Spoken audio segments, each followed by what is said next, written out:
بسم اللہ الرحمن الرحیم۔ اللہ اکبر۔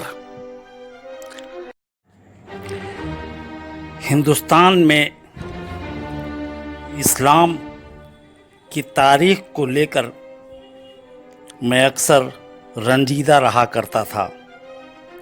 مجھے بہت افسوس ہوتا تھا کہ یہاں کے جو مسلمان تاریخ ساز ہیں انہوں نے اسلام کی صحیح تاریخ، مکمل تاریخ اپنے آنے والے بچوں کے لیے اور دنیا اسلام کے لیے نہیں دیا۔ اس افسوس کے ساتھ اکثر میں رات میں سوتے وقت اس بات سے پریشان رہتا تھا۔ ایک دن جب میں سو رہا تھا، میرے خواب میں سید سالار مسعود غازی رحمۃ اللہ علیہ آئے اور انہوں نے بہت ہی زور سے ڈانٹا، تم اگر اپنے کو مسلمان سمجھتے ہو، اگر تم سمجھتے ہو کہ تم جو کچھ سوچ رہے ہو بہت ضروری ہے، تو تم بھی تو ایک تاریخ ساز ہو، تم قلم کیوں نہیں اٹھاتے؟ میں نے کہا آقا، میں بہت ہی کمزور اور ناتواں ہوں اس معاملے میں، میرا ساتھ دنیا والے نہیں دیں گے، پتہ نہیں مجھے کامیابی ملتی ہے یا نہیں۔ تو وہ مسکرائے اور سید سالار مسعود غازی رحمۃ اللہ علیہ نے کہا کہ بیٹے، اگر تم یہ کام اٹھاتے ہو اور اس کے لیے آگے نکلتے ہو تو انشاءاللہ ہم تمہاری مدد کریں گے۔ بس یہی وقت تھا جب ہم نے فیصلہ کیا کہ اب مجھے سید سالار مسعود غازی رحمۃ اللہ علیہ کا یہ جو حکم ہوا ہے اس پر ہمیں عمل کرنا ہے، لہٰذا ہم نے یہ سیریل کا سلسلہ شروع کیا ہے۔ انشاءاللہ آپ سبھی حضرات سے درخواست ہے کہ آپ سبھی ہماری مدد کریں گے۔ دوستو، یہ شمارہ چوتھا ہے جس میں ہم آپ کو بتانے جا رہے ہیں کہ دلی کے تخت پر قطب الدین ایبک جب سلطان کی بن کر وہاں پر بیٹھے تو وہ سلسلہ بہرائچ تک کس طرح سے جڑا۔ قطب الدین ایبک ایک غلام تھے اور ان کو ایک مؤذن نے خریدا تھا۔ ایک دن جب غزنی میں محمد غوری نے گھوڑے کی ریس کا ایک مقابلہ کیا تھا تو اس میں قطب الدین ایبک کو بھی اتار دیا۔ قطب الدین ایبک گئے اور حیرت انگیز طریقے سے انہوں نے اس مقابلے کو جیتا۔ تو محمد غوری نے بلا کر پوچھا، تمہارا کیا نام ہے؟ قطب الدین ایبک نے کہا، حضرت غلاموں کے نام نہیں ہوتے، میں صرف غلام ہوں اور نام بتا کر میں نام کی توہین نہیں کرنا چاہتا۔ اس کی جیت سے ہی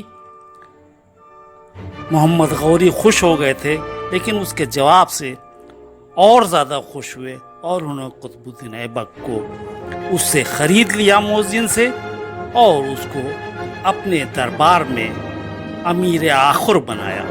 استبل کا جو صدر ہوتا ہے یہ بہت بڑا عہدہ ہوا کرتا تھا سلطنت میں، اور مغل کال میں وہ گھوڑوں کی دیکھ بھال کرتے تھے، اور اس طرح سے وہ دھیرے دھیرے فوج تک گئے اور فوج کے کارنامے انجام دینے میں انہوں نے اہم کردار ادا کیا۔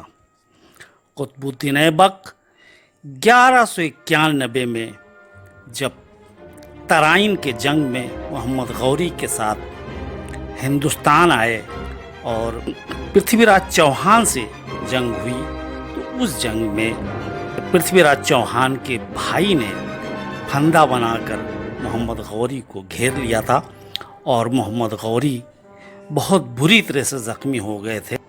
قطب الدین ایبک نے دیکھا کہ جنگ کا پانسا قریب قریب پلٹ چکا ہے اور وہاں سے فرار ہونے میں ہی انہوں نے عافیت سمجھی۔ انہوں نے زخمی محمد غوری کو اٹھایا، اپنے گھوڑے پر لادا اور اس کے بعد وہاں سے فرار ہو گئے۔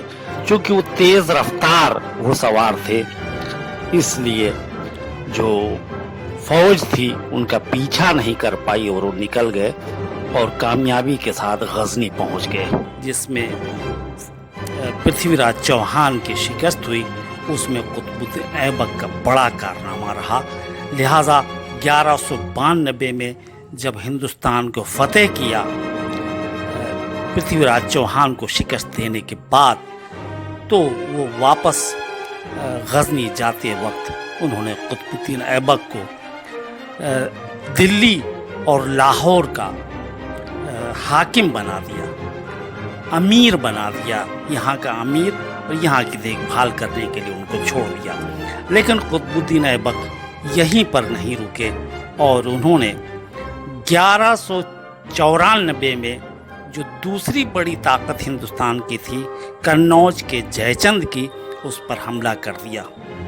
یہ مقابلہ چندوار میں ہوا، چندوار کے نام سے بھی فیمس ہے، جو آج کا فیروز آباد ہے۔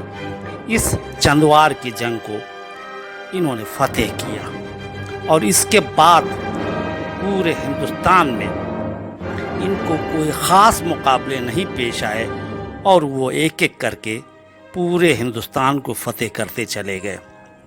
1197-98 میں بدایوں، کالنجر، مہوبہ، کھجوراہو فتح کر لیا۔ اس کے بعد سیناپتی بختیار خلجی کے ساتھ انہوں نے بہار فتح کیا، بنگال فتح کیا، اور یہ اس طرح سے پورے ہندوستان میں قطب الدین ایبک کی حکومت قائم ہوئی۔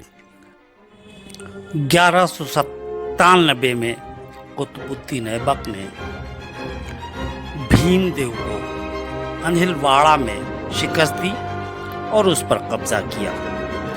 اس طرح سے غزنی سے لے کر کے اور بنگال تک کی جو ہندوستان کی حکومت تھی اس پر قطب الدین ایبک کا قبضہ ہو چکا تھا، لیکن وہ ابھی تک یہاں کا صرف ایک گورنر تھا، یعنی امیر تھا، اور اس عمارت میں قطب الدین ایبک کے جو اور دوسرے غلام تھے، غیاث الدین محمود، یلدوز، کباچا، علی مردان، یہ ان کے دشمن تھے جنہوں نے اکثر بغاوت کی قطب الدین ایبک کے خلاف، اور ان کو جو اس وقت کا سب سے بڑا خطاب ہوا کرتا تھا امیر المومنین کا، وہ خطاب ان کو نہیں ملنے دیا۔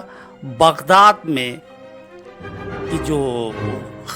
جو خلیفہ تھے اور بغداد کے خلیفہ نے ان کو امیر المومنین کا خطاب نہیں دیا۔ پہلا خطاب اگر ہندوستان میں خلافت کا ملا ہے، امیر المومنین کا ملا ہے یا خلیفہ کا ملا ہے، تو وہ التمش کو ملا ہے اور ان کو خلیفہ نہیں بنایا گیا تھا۔ اس طرح سے ہندوستان میں قطب الدین ایبک نے اپنے